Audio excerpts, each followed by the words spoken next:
Hello बच्चों, तो कैसे हैं आप? मैं राम सिंह ठाकुर एक बार फिर आपका स्वागत करता हूं हमारे यूट्यूब चैनल इन्फिनिटी मैथमेटिक्स में। आज की इस क्लास में हम पढ़ने वाले हैं बेटा कक्षा 10वीं अध्याय 10, जिसका नाम है व्रत। क्या नाम है? व्रत। तो व्रत से रिलेटेड आज जो हम व्रत क्या है, उसके जो मुख्य बिंदु हैं, उसकी जो प्रस्तावना है, जो इंट्रोडक्शन है, वो आज के इस वीडियो में हम पढ़ेंगे कि व्रत आखिर कहते क्या है। और व्रत में जो भी इससे संबंधित जैसे स्पर्श बिंदु, स्पर्श रेखा है ना, स्पर्श रेखा की लंबाइयां या उसके आंतरिक बिंदु या बाह्य बिंदु से संबंधित, उसकी त्रिज्या से संबंधित जो भी मुख्य बातें होंगी, उससे संबंधित जो भी क्वेश्चन हो, वो सारे के सारे क्वेश्चन आज की इस वीडियो में, इस क्लास में हम कंप्लीट करने वाले हैं। तो बहुत ही महत्वपूर्ण चैप्टर है, उससे रिलेटेड कुछ प्रमेय भी आज हम करेंगे इस प्रस्तावना वाले वीडियो में। चलिए तो स्टार्ट करते हैं आज की क्लास। आज जो प्रस्तावना है उसमें पहला जो हमारा टॉपिक है, बात करेंगे जरा व्रत। पहली बात आती है चैप्टर का नाम ही क्या है? व्रत। तो हमें आखिर ये पता होना चाहिए कि अगर हम व्रत पढ़ रहे हैं तो ये व्रत है क्या, आखिर में व्रत कहते किसे है और व्रत है क्या, तो उसके बारे में हमें पता होना चाहिए। चलिए तो व्रत क्या कहते हैं, आपने देखा होगा कि ज्यादातर आपने क्या देखा होगा कि एक सर्किल बना हुआ है ये, और ये कहलाता है व्रत। ठीक है, तो आखिर इसको हम डेफिनेशन में कैसे करेंगे, इसकी परिभाषा हम कैसे देंगे, ये आपको बताना है। तो देखिए व्रत की परिभाषा क्या होती है, मैं 10वीं की जो इसकी पुस्तक में जो दी उसी को मैं आपको बता रहा हूँ। व्रत की जो परिभाषा क्या है, व्रत की परिभाषा क्या होती है, ध्यान से देखिए। व्रत एक सबको ध्यान से पढ़ना बेटा, बिल्कुल कॉन्सेंट्रेट होकर आधे घंटे की क्लास ले लीजिए, पूरा इसका सिलेबस जो प्रस्तावना वो आपको समझ में आ जाएगी, सिर्फ आधे घंटे का टाइम दे दीजिए। व्रत एक तल में एक तल में स्थित एक तल में स्थित सभी बिंदुओं एक तल में स्थित सभी बिंदुओं, जो एक तल में बिंदु स्थित होते हैं, तो सभी बिंदुओं का समूह होता है। सभी बिंदुओं क्या होता है भैया? सभी बिंदुओं का समूह होता है। सर कैसा सभी बिंदुओं का समूह होता है, ये भी हमें समझ में नहीं आया। जो एक नियत बिंदु जो एक नियत बिंदु समझते हो? नियत बिंदु मतलब जो केंद्र, जिसको हम केंद्र बोलते हैं, नियत बिंदु से अचर दूरी मतलब समझते हो? त्रिज्या। अचर दूरी का मतलब क्या होता है? त्रिज्या। अचर दूरी मतलब त्रिज्या पर होते हैं। सर ये कुछ समझ में नहीं आया। चलिए समझ में नहीं आया, हम आपको बताते हैं। ये कहने की परिभाषा, कहने की कोशिश क्या कर रही है, ये कह रही कि एक तल है, मान लीजिए आपका सपोज दैट एक तल है, एक ये तल है कि नहीं, इस तल पे सभी बिंदु, मान लीजिए बिंदु ये है, एक तल पे ये बिंदु है, आप देखिए ध्यान से, ये क्या है? एक तल में स्थित बिंदु है। एक तल में स्थित सभी बिंदुओं का समूह, अगर इन बिंदुओं को हम मिला दें, ऐसा देखिए एक के बाद एक मिलाते जा रहे हैं ना, अगर इन सभी बिंदुओं को हम एक एक करके ऐसे मिला दें, इनका एक समूह हम बना दें, ये मिला दिया सभी बिंदुओं को, ध्यान से देखेंगे सभी लोग, ये हमने सभी बिंदुओं को मिला दिया, एक एक करके मिलाते गए, तो ये क्या बन गया देखिए। और क्या सर वो समूह होता है जो एक नियत दूरी, केंद्र मान लो इसको, एक केंद्र मानकर इसकी नियत दूरी क्या होगी, ये इसकी नियत दूरी होगी, जिसको हम क्या बोलते हैं? त्रिज्या। और इंग्लिश में बोलते हैं इसको रेडियस। क्या बोलते हैं भैया? रेडियस बोलते हैं। ठीक है, जो इसकी नियत दूरी से अचर दूरी, जिसको हम क्या बोलेंगे? अचर मतलब 1 2 3 4 5 सेंटीमीटर, 2 सेंटीमीटर, कोई भी सेंटीमीटर की माप में है, वो अचर दूरी होती है। ठीक है, तो अचर दूरी पर है, जो केंद्र से अचर दूरी पर होते हैं, और उन सभी बिंदुओं को हम मिला देते हैं, तो इन सभी बिंदुओं का जो समूह होता है वो क्या होता है? वृत्त कहलाता है। क्या कहलाता है भैया?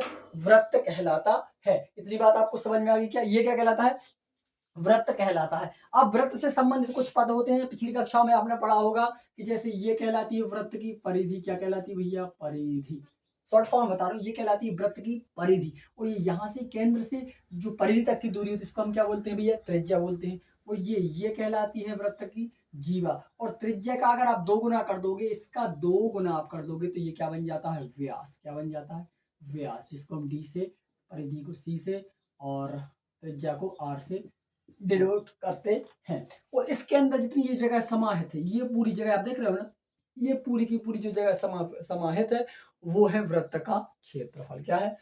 वृत्त का क्षेत्रफल। ठीक है, तो ये वृत्त से संबंधित उसके जो सामान्य पद हैं, जिसकी हमें आवश्यकता पड़ जाती है, वो मैंने आपको समझा दी है। अब इससे रिलेटेड कुछ महत्वपूर्ण चीजें आप उसको ध्यान से देखेंगे। और भी क्या चीज है देखिए, दूसरी चीज हम पढ़ने वाले इसमें वृत्त से रिलेटेड, ध्यान से देखिए। आप 3 प्रकार के चित्र हम आपको बता रहे हैं, जरा ध्यान से देखेंगे आपको। तीन प्रकार के चित्र हम आपको बता रहे हैं। जैसे मान लो हमारे पास एक वृत्त ये है, ये हमारे पास एक वृत्त था, ये समझ गया ना, तो सही नहीं बन रहा पर समझ लो एक वृत्त है, ठीक है। और एक रेखा है ये, इसको हम नाम दे देते हैं, ये हमारा वृत्त है, ठीक है। इसको नाम हम दे देते हैं, जैसे हमने इसको नाम दे दिया पी क्यू, ठीक है, क्या दे दिया पी क्यू।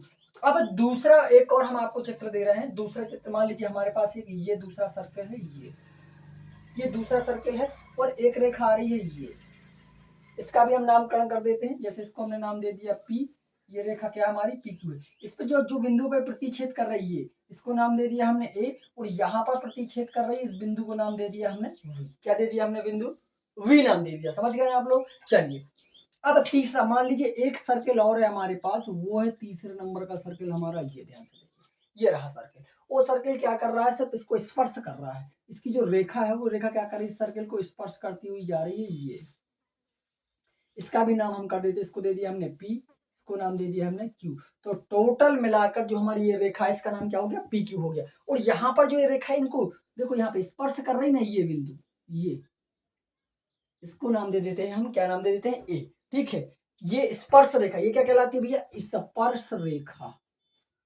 स्पर्श रेखा कैसे डिफाइन करोगे इसको, जहां पर कोई या कोई वृत्त है, अगर वृत्त के किसी एक बिंदु पर, वृत्त के किसी एक बिंदु पर अगर कोई रेखा प्रतिच्छेद कर रही है सिर्फ एक बिंदु पर, तो वो कहलाती है वृत्त की स्पर्श रेखा। क्या कहलाती है, वृत्त की स्पर्श रेखा। इतना समझ गए ना। दूसरी बात हम आपको बता दें कि अगर किसी वृत्त में कोई रेखा, एक वृत्त है हमारा, जैसे ये देखिए लाइक ये वृत्त है, ठीक है, ये वृत्त है, सर्कल है। अगर कोई रेखा इस वृत्त को क्या करती है, दो जगह प्रतिच्छेद कर रही है, देखो आप, एक बिंदु ए पर और एक बिंदु बी पर, अगर ये किन्हीं दो बिंदुओं पर प्रतिच्छेद करती है तो ये रेखा क्या कहलाती है भैया, छेदक रेखा कहलाती। क्या कहलाती है ये, छेदक रेखा। इस चीज को ध्यान से समझोगे आप, छेदक रेखा कहलाती है, जिसको हम बोलते हैं इंटरसेक्टिंग लाइंस, ठीक है। छेदक रेखा, इंटरसेक्टिंग लाइंस, क्लियर, समझ गया ना।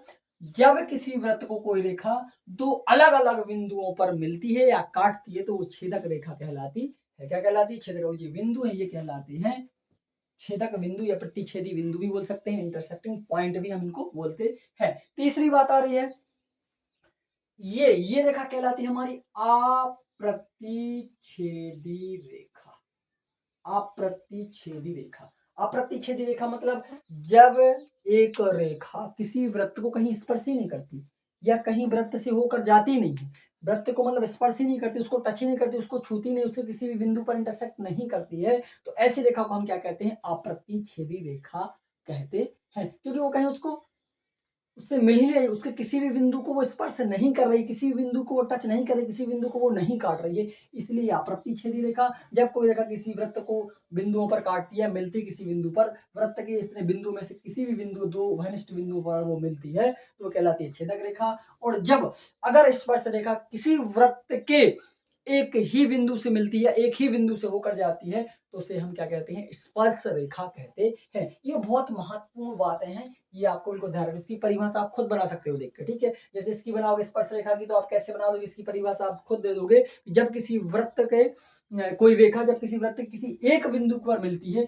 या किसी एक बिंदु को प्रतिच्छेद करती है तो वो क्या कहलाती है, उसकी स्पर्श रेखा कहलाती है। और जब कोई रेखा किसी वृत्त के दो घनिष्ठ बिंदुओं को, कोई दो बिंदुओं को, दो बिंदुओं से मिलती है या दो बिंदुओं को काटती हुई जाती है तो क्या कहलाती है, छेदक रेखा कहलाती है। और अप्रतिच्छेदी रेखा वो कभी किसी भी वृत्त के किसी भी बिंदु पर नहीं मिलती, किसी भी बिंदु को स्पर्श नहीं करती, इसलिए वो क्या कहलाती है, अप्रतिच्छेदी रेखा कहलाती है। समझ गए क्या आप लोग, इतना क्लियर हो गया होगा, ठीक है ना। चलिए इसका स्क्रीनशॉट ले लीजिए, इसके आगे और भी हम बात करते हैं, इसका स्क्रीनशॉट ले लीजिए, फिर चलते हैं हम इसके आगे वाले पॉइंट पर, उसकी बात कर लेते हैं। चलिए स्क्रीनशॉट ले लीजिए। चलिए सब कुछ क्लियर है ना, दिख रहा है ना आप लोगों को सही। चलिए स्क्रीनशॉट ले लीजिए।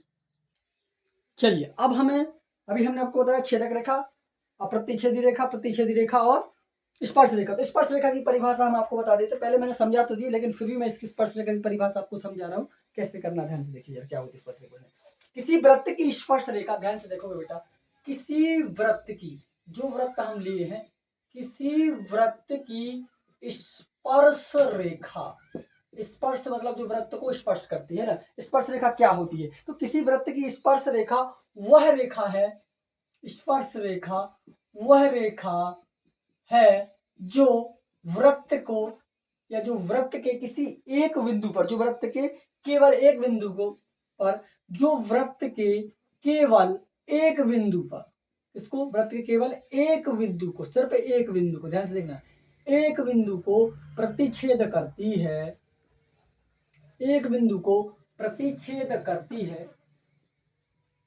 स्पर्श रेखा कहलाती है। समझ गए क्या आप? कैसे? देखो मैं बता रहा हूं आपको। जैसे मान लीजिए सपोज दैट ये हमारा वृत्त था।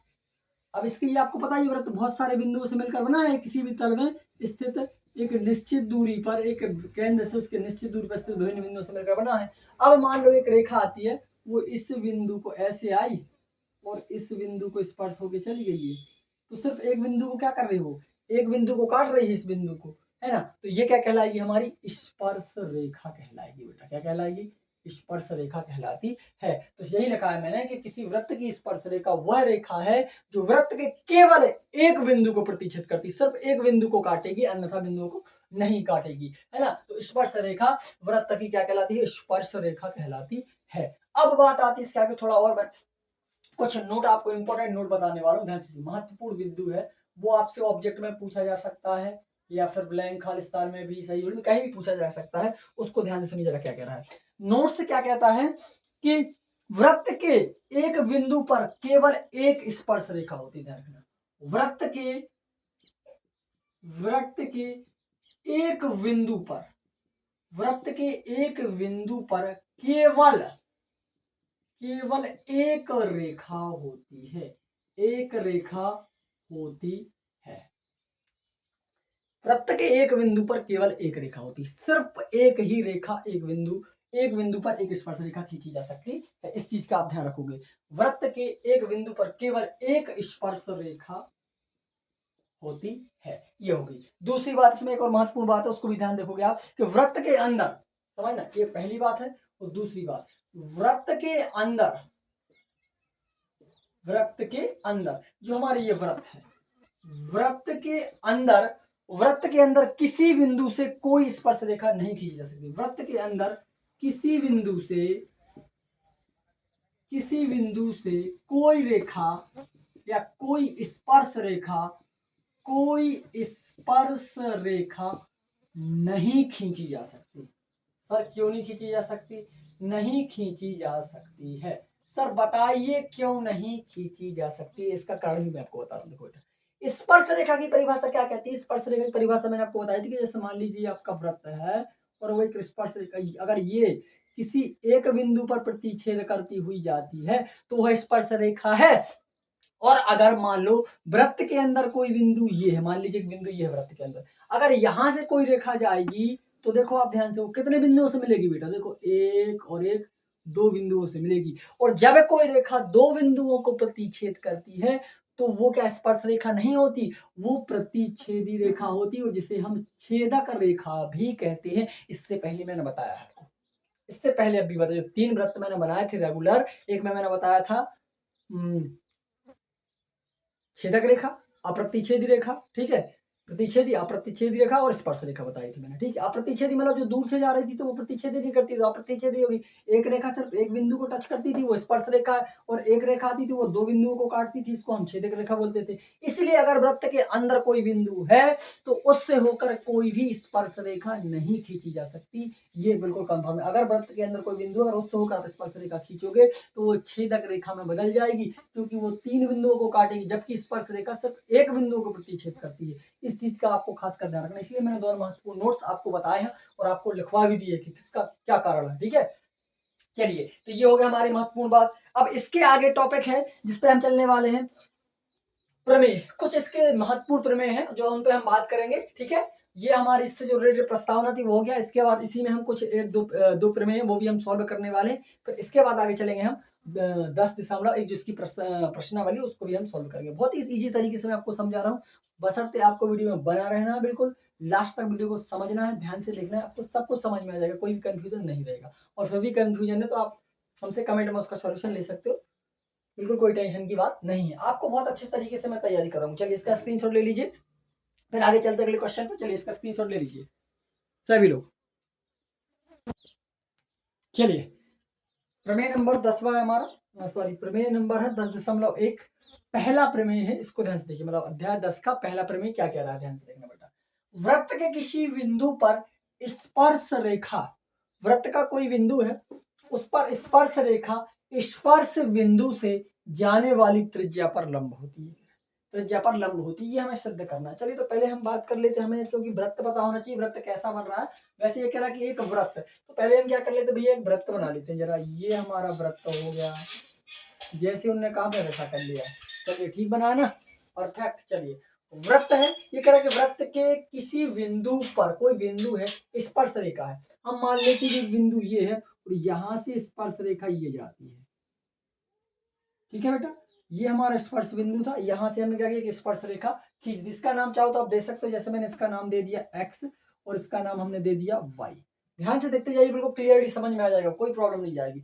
और ये कह रहा है कि बिंदु स्पर्श बिंदु से जाने वाली त्रिज्या पर लंब होती है। मान लीजिए ये वृत्त का केंद्र था, ये वृत्त का केंद्र, तो ये वृत्त की त्रिज्या होगी भैया, नहीं होगी? बिल्कुल होगी सर, कन्फर्म होगी। वृत्त का, ये वृत्त का केंद्र, तो ये वृत्त की त्रिज्या है, तो वृत्त की स्पर्श बिंदु से जाने वाली त्रिज्या पर लंब होती है। हमें ये सिद्ध करना है कि ये लंब है। जैसे हम इसको नाम दे देते हैं ओ, इसको नाम हम दे देते हैं पी। क्या नाम दे दिया हमने? पी। और भी कुछ दे सकते हो आप, कोई प्रॉब्लम नहीं, ठीक है। और हम यहाँ से क्या करते हैं, एक बिंदु, एक लाइन और ले लेते हैं ये, तो इसको नाम हम देखिए बाहर लेंगे हम इसको वृत्त से, इसका नाम हमने दे दिया क्यू। क्या नाम दे दिया हमने? क्यू नाम दे दिया। लंब होती है, क्यू नाम हमने दे दिया। क्लियर हो गया? चलिए अब आगे बात करते हैं जरा क्वेश्चन में क्या है। ध्यान से देखेंगे सभी बच्चे, बहुत ही इंटरेस्टिंग क्वेश्चन है, बहुत ही इजी है, आपको समझ में आ जाएगा एक बार में। देखिए तो पहले आपको क्या लिखना है, हल तो लिखोगे, बिल्कुल लिखना है सर। फिर क्या लिखना? दिया। जरा दिया क्या, उस पर बात कर लेते हैं, क्या क्या दिया है। पहले तो हमें एक वृत्त दिया हुआ है, उसको लिख लेंगे यहाँ पर बेटा कि ओ केंद्र वाला, कौन से केंद्र वाला? ओ केंद्र वाला एक वृत्त है।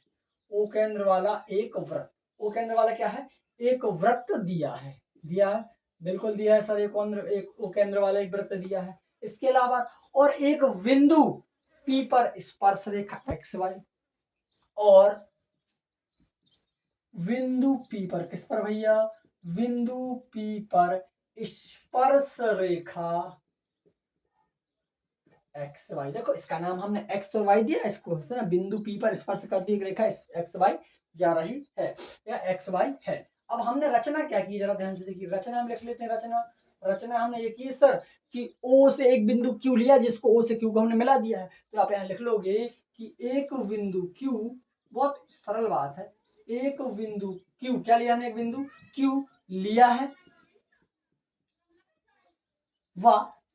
अब हमने एक बिंदु क्यू लिया है और हम क्या कर रहे हैं, उसको एक बिंदु क्यू को ओ से क्यू को हम मिला दे रहे हैं। तो ओ क्यू लिया, वाह, ओ क्यू को मिलाया, और हमने ओ से क्यू को क्या कर दिया भैया? मिला दिया है। समझ गए ना आप लोग?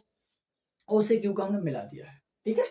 ओ से क्यू क्या कर दिया हमने? मिला दिया। अब सिद्ध करने पर आ जाते हैं, हम क्या करेंगे? सीक्वेंस से करेंगे के बाद, तो बहुत ही ईजी हो जाएगा आपको करना, कोई दिक्कत नहीं आएगी।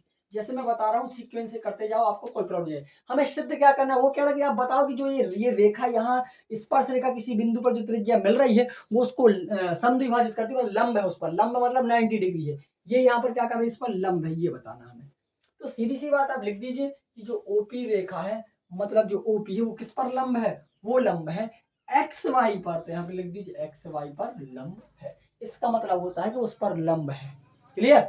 ये होता है, ठीक है, कोई दिक्कत की बात नहीं है। अब आ जाते हैं उपपत्ति पर। उपपत्ति जरा क्या कहती है देख लीजिए, हमें ये सिद्ध करना है भैया, तो हम ऐसे शुरुआत कर लेते हैं। तो आप यहाँ देखोगे कि जो बिंदु क्यू है, आप यहाँ लिखोगे कि बिंदु क्यू वृत्त के अंदर, नहीं वृत्त के कैसा होना चाहिए? बाहर होना चाहिए। बिंदु क्यू वृत्त के बाहर होना चाहिए।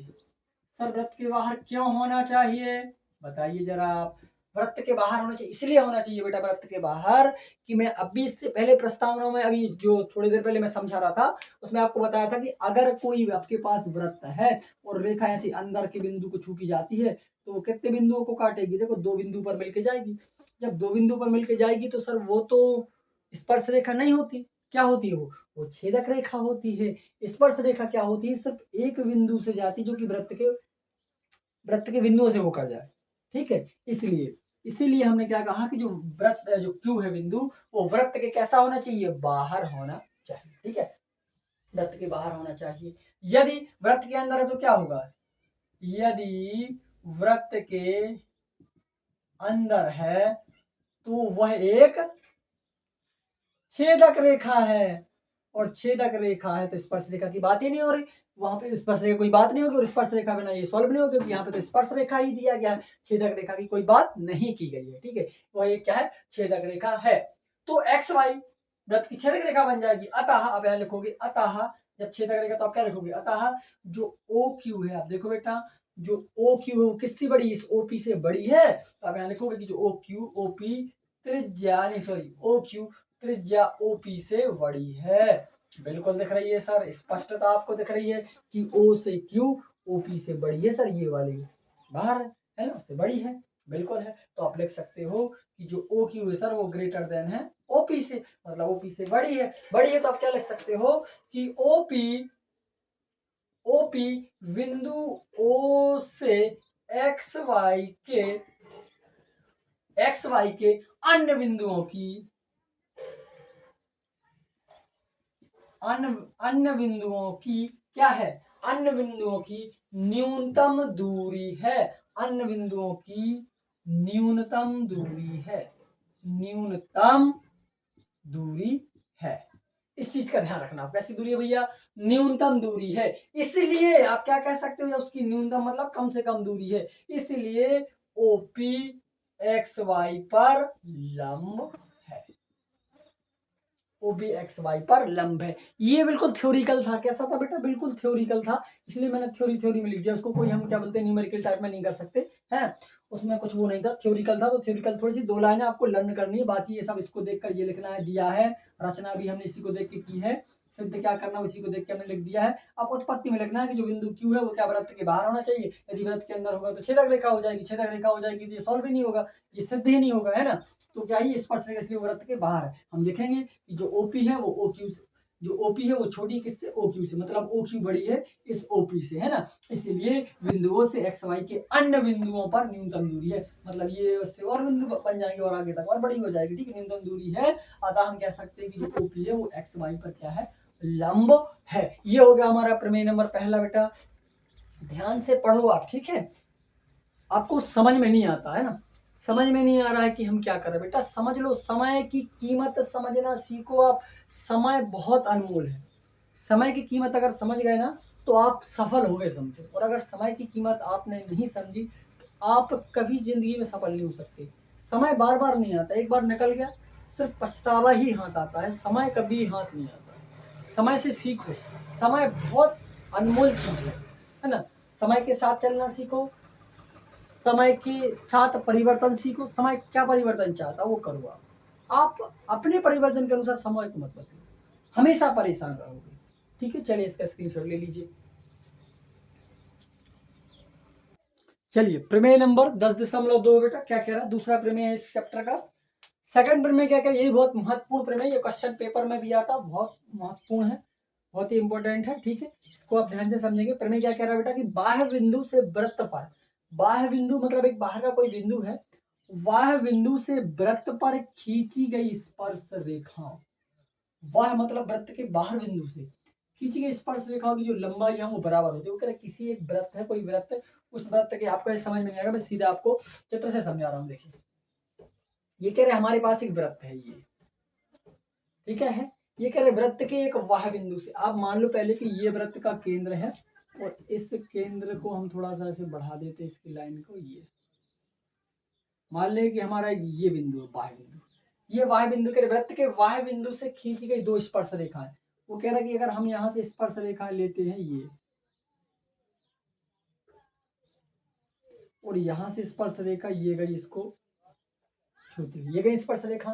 ये कह रहा है कि वृत्त के वाह बिंदु, इसको जैसे हम पी दे देते हैं, इसको हम ओ नाम दे देते हैं, तो वृत्त के वाह बिंदु से खींची गई एक स्पर्श रेखा ये, और एक स्पर्श रेखा ये खींची गई स्पर्श रेखा वृत्त को क्या करती है, जो स्पर्श करती है और इनकी जो लंबाई है वो कैसी होती है, बिल्कुल बराबर होती है। ये हमें सिद्ध करके बताना है। तो हम क्या करेंगे, यहाँ से क्या कर लेते, इसको मिला लेते हैं जरा, ओ से दे देते हैं हम क्यू, और यहाँ से इसको मिला लेते हैं और इसको नाम भी हम दे देते हैं आर। क्या नाम दे दिया हमने, आर। और आप यहाँ देखोगे ये 90 डिग्री का कोण बनेगा, यहाँ पर 90 डिग्री का एंगल बनेगा। ठीक है, चलिए तो हम जरा देख लेते हैं क्या क्या दिया हुआ, पहले उसको यहाँ पे हम लिखेंगे। ठीक है, क्या दिया पहले देखो बेटा, कि एक वृत्त है, एक वृत्त जिसका केंद्र क्या है, एक वृत्त जिसका केंद्र ओ है, जिसका केंद्र क्या है भैया, देखो ओ है, जिसका केंद्र क्या है, ओ है। एक बिंदु P से, एक बिंदु P देखो ये है, एक वाह बिंदु लिखो आप, एक वाह बिंदु P, ये वाह बिंदु हमारा, एक वाह बिंदु P से दो स्पर्श रेखाएं खींची हमने, दो स्पर्श रेखाएं, कौन कौन सी स्पर्श रेखाएं भैया, दो स्पर्श रेखाएं पी क्यू, पी से क्यू व पी से आर, पी क्यू व पी आर है, दो स्पर्श रेखा पी क्यू व पी आर है। और हमने रचना क्या की है, लिखना हो तो लिखो, नहीं तो सीधा लिखो, सिद्ध करना है। सिद्ध क्या करना है हमें, देखो जरा सर, सिद्ध करना हमें कहां से पता चलेगा, सिद्ध करना आप देखो बेटा यहाँ पे लिखा हुआ है कि वाह बिंदु से वृत्त पर खींची गई स्पर्श रेखा कौन कौन सी, पी क्यू व पी आर बराबर होती है। तो हमें बताना कि जो P से Q है वो P से R दोनों बराबर। तो आप यहाँ लिखोगे, सिद्ध करना है P Q is equal to P R, मतलब पी क्यू बराबर पी आर, ये दोनों क्या करनी है, हमें सिद्ध करना है। तो इसके लिए क्या करना, बहुत इजी तरीका, मैं आपको सर्वांग समता का नियम पढ़ा चुका हूँ, सर्वांग समता का नियम पढ़ा चुका हूँ कि आपको उसमें दो तीन चीजें कोई बराबर बता दो, तीन चीजें, और तीन चीजें अगर आपने बराबर बता दी तो इससे ये सिद्ध हो जाता है कि वो सर्वांग सम है। और जो सर्वांग सम ये त्रिभुज, तो ये त्रिभुज बन रहा है, इनको हम सर्वांग सम बता देंगे और CP/CT से PQ बराबर PR हम दिखा देंगे और ये सॉल्व हो जाएगा। तो सीधा लिखो आप, त्रिभुज, दो त्रिभुज ले लेंगे हम, कौन कौन से त्रिभुज, एक ले रहे हम त्रिभुज OQP, हमने लिया OQP, एक त्रिभुज हो गया, एवं दूसरा त्रिभुज हम क्या ले रहे हैं, ORP या ORP, त्रिभुज ORP में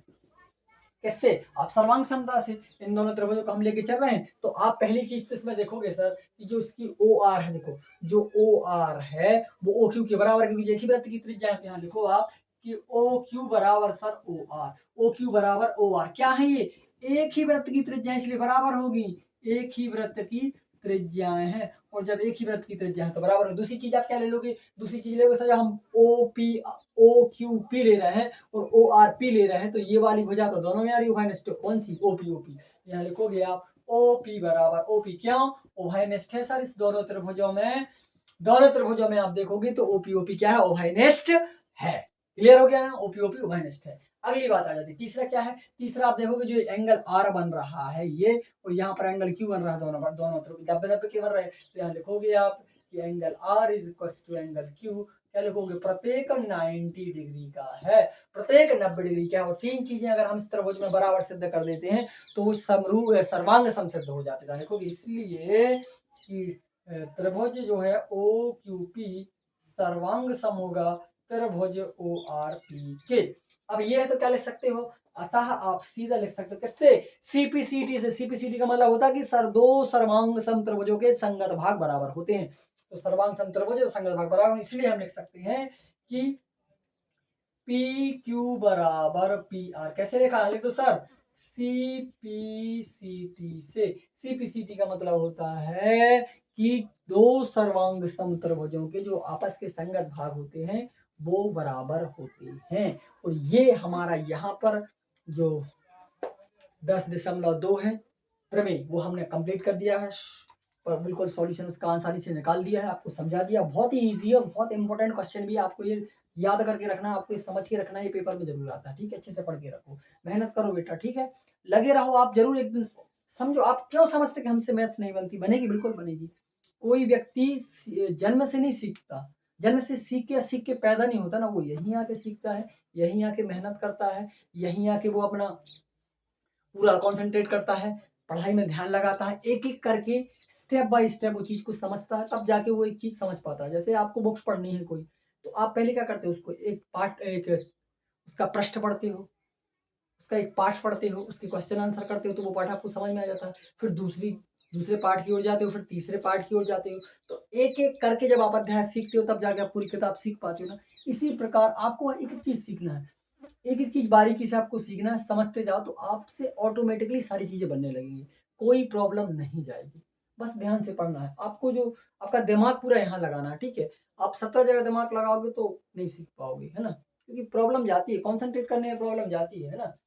तो उस प्रॉब्लम को सॉल्व करो, आप पढ़ाई में 100% दो, ज़रूर आपसे सब कुछ बनेगा, ठीक है। इसका स्क्रीनशॉट ले लीजिए बेटा। और इस वीडियो में यहाँ तक जो इसका अध्याय 10 था हमारा, कक्षा 10वीं का, वो प्रस्तावना वाला जो पूरा जो कॉन्सेप्ट है वो हमने कंप्लीट कर दिया है। पूरा प्रस्तावना इस वीडियो में मैंने क्लियर कर दिया, समझा दिया आपको। आप ध्यान से उसको पढ़िए, एक बार और देखिए, समझिए, नोट्स बनाइए। नहीं बनता है तो कमेंट में हमसे उसका आंसर लीजिए, हम आपको सारे सारे डाउट क्लियर करेंगे। इसके बाद बेटा हम चलेंगे प्रश्नावली 10.1, वो नेक्स्ट वीडियो में लेंगे। तब तक के लिए धन्यवाद।